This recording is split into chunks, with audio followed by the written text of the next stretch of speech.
មកដឹងពីលក្ខណៈខុសគ្នារវាងដុំខ្លាញ់ជាមួយនឹងដុំគិសអញ្ចឹងយើងឃើញថានៅដងខ្លួនរបស់យើងមានដុំ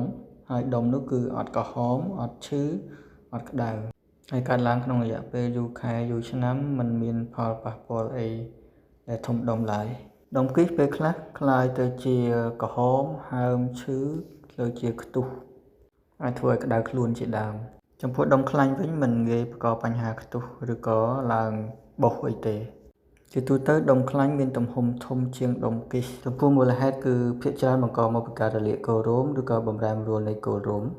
ការដាច់រលាត់ស្បែកដោយសារការអេសឬក៏ការប៉ះទង្គិចជាដើមហើយការព្យាបាលគឺមានតែវិធីមួយទេគឺវិធីយកចេញហើយនឹងប្រើថ្នាំព្យាបាលខ្ញុំបាទវិចិត្រដិតសង្លីឯកទេសកុមារវះកាត់កុមារតាំងពីឆ្នាំ2007មក18ឆ្នាំបើសិនបើលោកអ្នកមានបញ្ហាដូចខាងក្រោមនេះអាចតាក់ទងមកពិគ្រោះជាមួយខ្ញុំបាទបាន